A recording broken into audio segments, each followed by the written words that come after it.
नमस्कार, मैं बंशीधर कुमार। आज मैं आपके लिए एक बार फिर से जीके सीरीज का भाग 6 लेकर के आया हूं। आप इस वीडियो को देखें, लाइक करें, सब्सक्राइब करें और जितने भी प्रतियोगी परीक्षा की तैयारी करते हैं आप उनके पास ज़रूर ये वीडियो भेजें।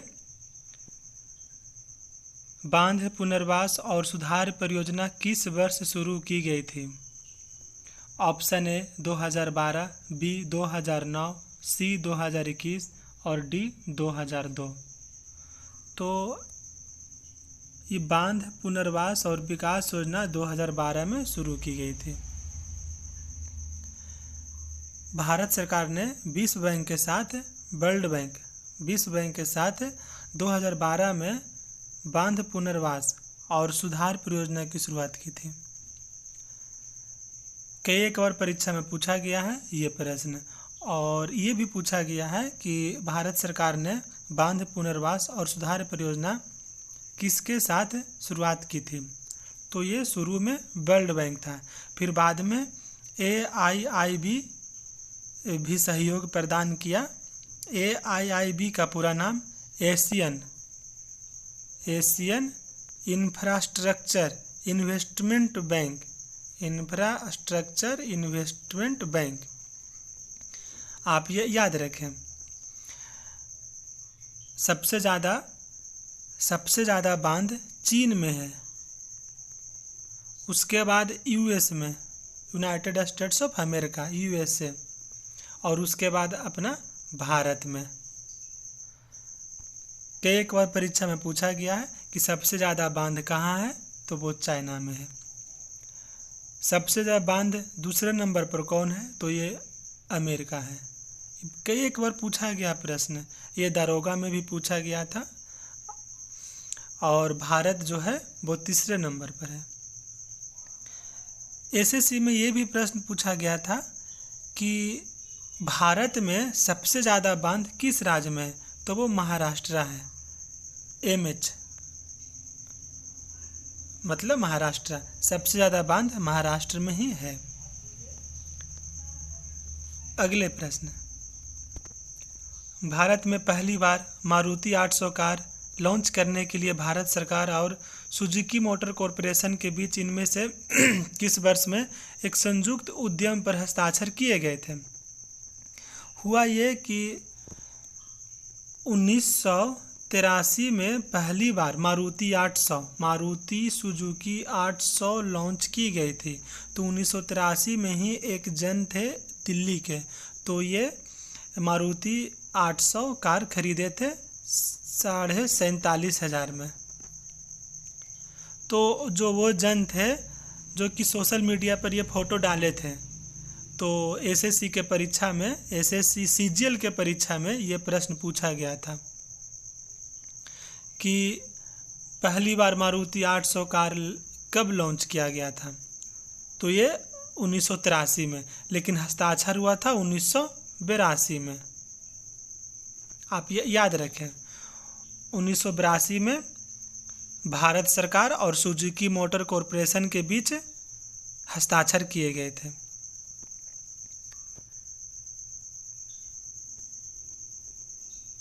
अगले प्रश्न, भारत के 36वें राष्ट्रीय खेलों का आयोजन 27 सितंबर से 10 अक्टूबर 2022 के बीच गुजरात के कितने शहरों में किया जाएगा? कितने शहरों में हुआ था उस टाइम? 27 सितंबर से 10 अक्टूबर के बीच में, टोटल 6 शहर के बीच में हुआ था। और परीक्षा में कई एक बार ये भी पूछा गया है कि निम्नलिखित में से किस शहर में भारत के 36वें राष्ट्रीय खेलों का आयोजन नहीं हुआ था? गुजरात के 4 शहर का नाम रहेगा, एक शहर जो कि वहाँ नहीं हुआ था और बाकी 3 जगह हुआ था। तो वो ऑप्शन परीक्षा में आ सकता है, तो आप ये जान लीजिए। पहला है अहमदाबाद, दूसरा है गांधीनगर, और तीसरा सूरत, फिर उसके बाद बड़ोदरा, फिर उसके बाद राजकोट, और उसके बाद भावनगर। तो इतने शहर में, कुल 6 शहरों में 36वें राष्ट्रीय खेलों का आयोजन हुआ था। ये सभी शहर गुजरात के हैं। और 37वां राष्ट्रीय खेल गोवा में। और जो 36वें राष्ट्रीय खेल था इसका शुभंकर सावज सावज सावज का कहीं ना कहीं अर्थ ये भारतीय सिंह से माना जाता है। भारतीय सिंह जो कि गुजरात में ही है, गिर राष्ट्रीय उद्यान। तो ये सावज का अर्थ का संबंध भारतीय सिंह से है। और जो 36वें राष्ट्रीय खेल का आयोजन हुआ था गुजरात में, इसमें साजन प्रकाश को सर्वश्रेष्ठ एथलीट प्रदान किया गया था। और महिला में हासिका रामचंद्र। सबसे ज़्यादा इसमें मेडल SSCB ने जीते। SSCB का पूरा नाम ये पूछा गया है। इसका पूरा नाम है सर्विस स्पोर्ट्स कंट्रोल बोर्ड। इसमें कुल SSCB में कुल 3 विभाग है। पहला भारतीय सेना इंडियन आर्मी, दूसरा नेवी और तीसरा एयरफोर्स। तो ये भी परीक्षा में पूछा गया है कि SSCB में निम्नलिखित में से कौन से विभाग नहीं आते हैं। ये 3 ऑप्शन रहेगा। एक चौथा ऑप्शन रेलवे रहेगा। तो आप याद रखें SSCB का पूरा नाम सर्विस स्पोर्ट्स कंट्रोल बोर्ड। यही है जो 36वें राष्ट्रीय खेल में सर्वाधिक मेडल लाया। और इसमें कौन कौन सा है, तो इंडियन आर्मी, नेवी और एयरफोर्स। राज्यों में सबसे ज़्यादा महाराष्ट्र को मेडल मिला सबसे ज़्यादा। इसके बाद हरियाणा और इसके बाद कर्नाटक। आप ये क्रम याद रखें। और पंजाब का स्थान 10वां है। सबसे ज़्यादा महाराष्ट्र, हरियाणा, कर्नाटक, पंजाब का स्थान 10वां। ये परीक्षा में आया है पंजाब का। तो आप ये याद रखें। बहुत ही अति उपयोगी प्रश्न है ये सब। अगले प्रश्न, निम्नलिखित को सुमेलित कीजिए। ये कुछ पदार्थ का नाम है और ये पीएच है। तो आप ये जानिए, नींबू का रस का पीएच वैल्यू 2.2 और जठर रस का 1.2, मिल्क ऑफ मैग्नीशिया का 10 और सोडियम हाइड्रोक्साइड का 14। NaOH मतलब सोडियम हाइड्रोक्साइड। और मिल्क ऑफ मैग्नीशिया का 10। याद रखें पीएच का वैल्यू 7 से अगर नीचे है तो वो एसिड, 7 से ऊपर है तो वो बेस मतलब क्षार। कई एक बार परीक्षा में ये भी पूछा गया है कि मानव रक्त का पीएच मान कितना है। तो ऑप्शन में बहुत सारा ऑप्शन रहेगा। जैसे ऑप्शन रहेगा 7.25 से लेकर 7.4, 7.35 से लेकर 7.45। तीसरा ऑप्शन रहेगा 7.4 से लेकर 7.5 और चौथा ऑप्शन रहेगा 7.5 से लेकर के 8। तो आप ये याद रखें कि मानव रक्त का पीएच मान 7.35 से लेकर 7.45। कई एक बार बीपीएससी, दरोगा, यूपीएससी में यह प्रश्न आया है। आप जरूर याद रखें। इसमें जो जठर रस का है ये याद रखें, मिल्क ऑफ मैग्नीशिया। ये चारों ही अति उपयोगी है। अगले प्रश्न, कुछ पौधे अपनी जड़ों से नए पौधे भी पैदा कर सकते हैं।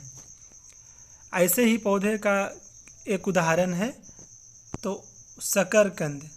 ये है जो जड़ से भी एक नया पौधे पैदा कर लेते हैं।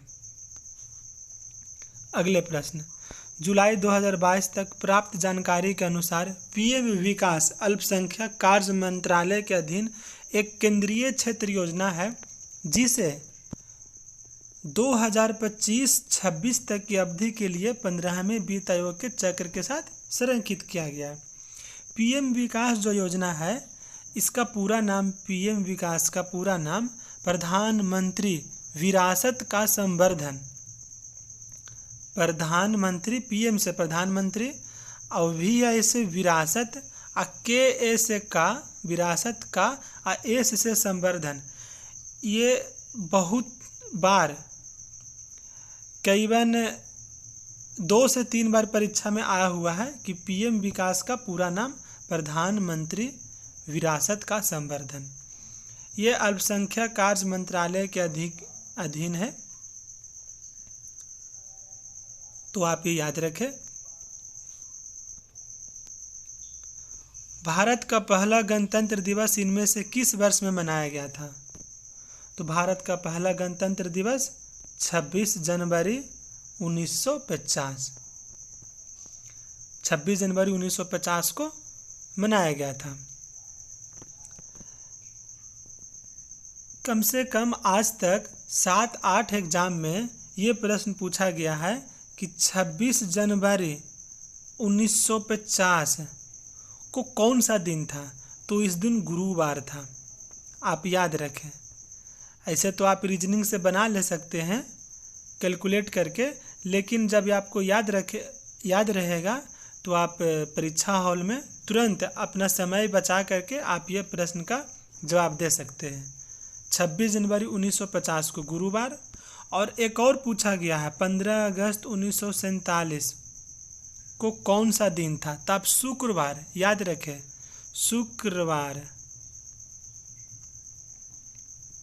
ये भी पूछा गया है बहुत सारा एग्जाम में। फिर ये भी पूछा गया है कि 2 अक्टूबर 1869 जो कि महात्मा गांधी की जन्मतिथि है, ये कौन सा दिन था? तो शनिवार। जरूर याद रखें, एकदम VVI क्वेश्चन आप लिख लीजिए। पहला 26 जनवरी 1950 को गुरुवार था, 15 अगस्त 1947 को शुक्रवार था और 2 अक्टूबर 1869 को शनिवार था। इस क्रम से आप याद कर लें। और जो महात्मा गांधी जी का जो मृत्यु तारीख है 30 जनवरी 1948, इस दिन शुक्रवार था।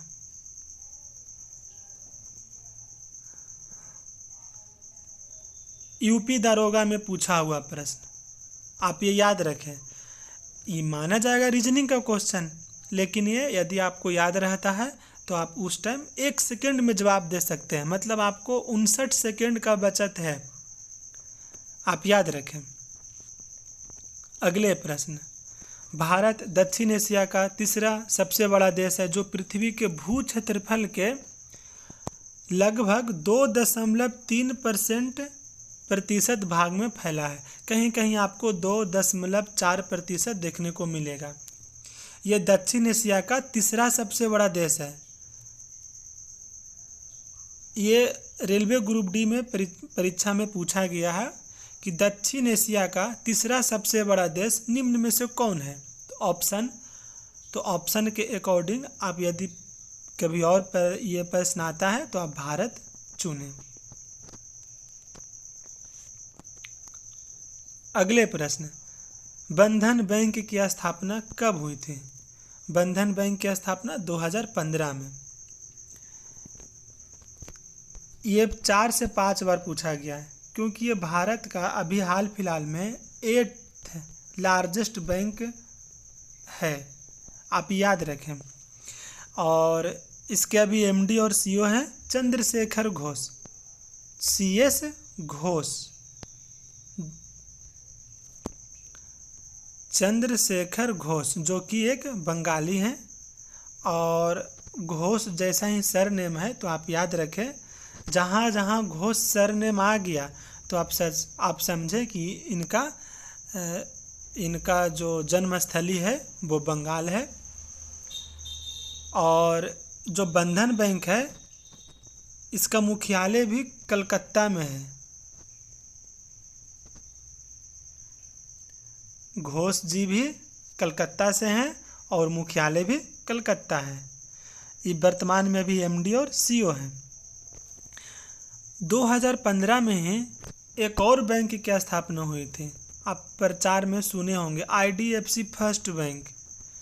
ये अभी ना एफडी रेट बहुत ज़्यादा दे रहा है। एफडी रेट जैसे आप एफडी करते हैं इस बैंक में, आईडीएफसी में, तो आपको अदर बैंक के कंपेयर में, तुलना में ज़्यादा मिलेगा। तो अब आईडीएफसी का brand ambassador Amitabh Bachchan big B, इन्हें बिग बी भी कहा जाता है, अमिताभ बच्चन को। और आईडीएफसी का हेडक्वार्टर मुंबई में, याद रखें। और बंधन बैंक के अभी आईडीएफसी का जो अभी है एमडी और सीईओ वो हैं वी वैद्यनाथन, यही अभी सीईओ हैं आईडीएफसी फर्स्ट बैंक। याद रखें, आईडीएफसी फर्स्ट बैंक एसबीआई में पूछा हुआ प्रश्न है। ये दोनों प्रश्न पूछा हुआ है। बंधन बैंक भी एसएससी में कई बार, सीजीएल हो, चाहे एमटीएस हो, चाहे सीएचएसएल हो, चाहे आपका जीडी हो, यह प्रश्न बार बार रिपीटेटिव प्रश्न है। आप जरूर पढ़ें, याद रखें दोनों बैंक का। अगले प्रश्न, दक्षिण एशिया के स्वास्थ्य संबंधी बुनियादी ढांचे को मजबूत करने के लिए फरवरी 2022 में पहली जैव सुरक्षा स्तर 3 कंटेनमेंट मोबाइल प्रयोगशाला का उद्घाटन नासिक में किया गया था। कहाँ किया गया था? तो नासिक में। भारत का दक्षिण एशिया के स्वास्थ्य संबंधी बुनियादी ढांचों को मजबूत करने के लिए फरवरी 2022 में मोबाइल प्रयोगशाला कहाँ? तो नासिक में। 3 से 4 बार यह प्रश्न आ चुका है अब तक, ना जाने अभी बहुत बार यह परीक्षा में आएगा। जैसे आपका बिहार पुलिस हो, एक्साइज कांस्टेबल हो, आप याद रखें। नासिक को ही भारत का शराब की राजधानी, वाइन कैपिटल ऑफ इंडिया कहा जाता है। यहाँ बहुत ज़्यादा अंगूर की खेती होती है और यहाँ करीबन 40 से 45 शराब की कारखाना है नासिक में। नासिक जो है ये गोदावरी नदी के किनारे अवस्थित है, जरूर याद रखें। और नासिक भारत का एक सुप्रसिद्ध शहर है जो कि महाराष्ट्र में है। आप नाम सुने होंगे भारतीय सिनेमा का पितामह दादा साहेब फाल्के, जो कि नासिक के ही थे। आप ये भी नाम सुने होंगे देव आनंद, जो कि भारतीय फिल्म उद्योग के महान सुपरस्टार अभिनेता देव आनंद, जो कि यहीं एक फल दुकान में फल विक्रेता का काम करते थे, देव आनंद। इनका सुप्रसिद्ध मूवी है गाइड, आप जरूर देखें। 1965 का ये मूवी है, 1965 में इनका मूवी आया है गाइड।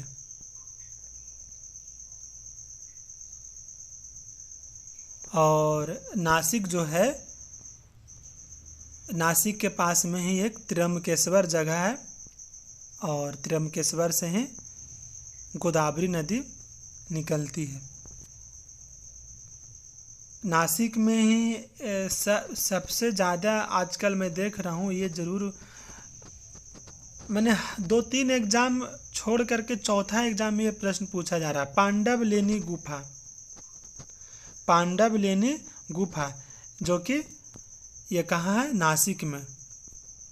पांडवलेनी गुफा आप याद रखें। और गोदावरी नदी पर ही एक बांध है जो कि नासिक का प्रसिद्ध बांध है, गंगापुर बांध।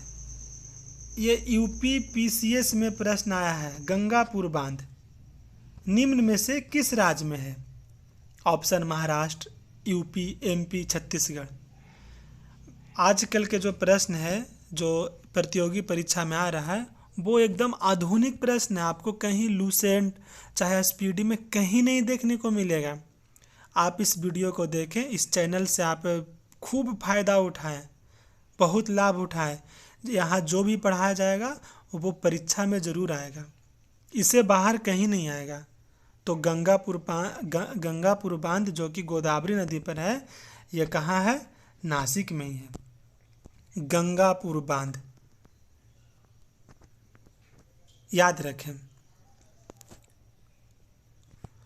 अगले प्रश्न, भारतीय संविधान में कुल 25 भाग और 12 अनुसूचियां हैं।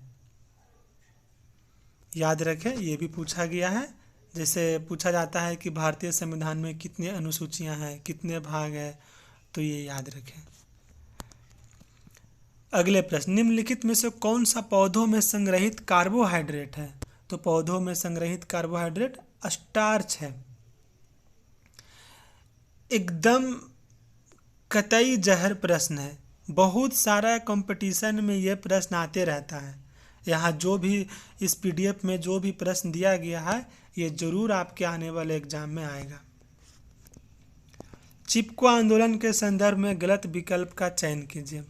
ऑप्शन ए, यह पेड़ों को बचाने के लिए चलाया गया एक हिंसक आंदोलन था। यही आंसर है, यह हिंसक आंदोलन नहीं था, जबकि ये पौधे में ये जो चिपको आंदोलन जो था, ये पेड़ में चिपक करके एक आंदोलित किया गया था ताकि इस पेड़ को नहीं काटा जाए। इसे वन संरक्षण के प्रयासों में समुदायों की भागीदारी सुनिश्चित की, एकदम सही है। इसने सरकार को वन उपज के उपयोग से संबंधित उनकी प्राथमिकताओं पर पुनर्विचार करने के लिए मजबूर किया, एकदम सही है। लोगों ने महसूस किया कि मृदा की गुणवत्ता बनाए रखने के लिए वन आवश्यक है, एकदम सही है। इस आंदोलन से ये जो है ऑप्शन बी सी डी ये निष्कर्ष निकला, और ये गलत है। यह पेड़ों को बचाने के लिए चलाया गया एक हिंसक आंदोलन नहीं था, यह एक एकदम नहीं था हिंसक आंदोलन, जबकि यह एक विनम्रता पूर्वक आंदोलन किया गया था। अगले प्रश्न, नीचे दिए गए कथनों पर विचार कीजिए और सही उत्तर का चयन कीजिए। ऑप्शन ए, कथन 1 में कहा गया कि आवर्त में बाएं से दाएं की ओर बढ़ने पर धात्विक गुण घटता है, बात सही है। आप जैसे ही इधर से इधर जाएंगे आवर्त सारणी में, तो धात्विक गुण घटते जाता है। कथन 2, जैसे जैसे आवर्त में संयोजी कोष इलेक्ट्रॉन पर कार्य करने वाला प्रभावी नाभिकीय आवेश बढ़ता जाता है, वैसे वैसे इलेक्ट्रॉन त्यागने की प्रवृत्ति कम होती जाएगी, बात सही है। दोनों ऑप्शन सही है, दोनों। अगले प्रश्न, सोडियम धातु के जल के साथ अभिक्रिया करने पर क्या होता है? जब भी कोई धातु जल के साथ अभिक्रिया करता है तो वो सबसे पहले हाइड्रोजन गैस विस्थापित करती है, और सोडियम धातु है तो जल के साथ बन के सोडियम हाइड्रोक्साइड बन गया। अगले प्रश्न, जैव निम्नीकरणीय अपशिष्ट के बड़े पैमाने पर उत्पादन के कुछ प्रभावों का उल्लेख नीचे किया गया, गलत कथन का चयन कीजिए। मृदा पोषक तत्वों की पुनः पूर्ति, ये सही कथन है। लैंडफिल में भेजे जाने वाले अपशिष्ट की मात्रा बढ़ जाती है, गलत है। मात्रा बढ़ जाती है, नहीं, गलत है। यह मच्छरों के प्रजनन स्थल के रूप में कार्य करता है जिससे बीमारियां फैलती है, एकदम सही है। इससे बीमारियां फैलती है, दुर्गंध भी देता है, बात सही है। तो ऑप्शन बी गलत है। अगले प्रश्न, भारतीय संविधान का अनुच्छेद 243 पंचायत की किस विशेषता से संबंधित है? तो पंचायत की अवधि जो है 243 में बताया गया है। ये दरोगा, BPSC, JPSC, UPPCS, railway group D, NTPC, RPF technician, driver, सब में ये प्रश्न आ चुका है। इतना वीवीआई है ये प्रश्न, आप ये याद रखें। अगले प्रश्न, एक गोलीय दर्पण द्वारा उत्पन्न आवर्धन -0.05 है। दर्पण द्वारा निर्मित प्रतिबिंब कैसा होगा? तो 0.5 है, तो आप जानिए कि यह छोटा होगा। तो छोटा इसमें से कौन सा ऑप्शन है? ये है और ये है। फिर ये गोलीय दर्पण द्वारा उत्पन्न आवर्धन माइनस है, तो ये उल्टा और वास्तविक, तो ऑप्शन ए आंसर होगा। ऐसा ही अगर आता है प्रश्न, मान लिया जाए कि आपके परीक्षा में आता है -0.3, तो आप इस प्रश्न का यही उत्तर चुनें। अगले प्रश्न, एक अपसारी लेंस की फोकस दूरी 50 सेंटीमीटर है, तो लेंस की क्षमता ज्ञात कीजिए। लेंस की क्षमता को डायोप्टर से नापते हैं, इसका फॉर्मूला है 1/f। तो 1/f है, तो ये फॉर्मूला पर रखने पर 1/f जो कि मीटर में है, तो 1/50, ठीक, और मीटर में कह रहा है तो बटा 100 सेंटीमीटर। ये 100 ऊपर चल जाएगा तो 100/50, 50 दूना 100। ऑप्शन 2 ऑप्शन 2 जगह है। अब देखना है कि कौन सा लेंस बोल रहा है, अपसारी लेंस। तो अपसारी लेंस बोलता है तो आप क्या चूज करें, माइनस। तो आंसर -2D। अगले प्रश्न, कुल यहीं तक प्रश्न था, और आप लोग अच्छे से वीडियो देखें, शेयर करें, लाइक करें, सब्सक्राइब करें। जय हिंद।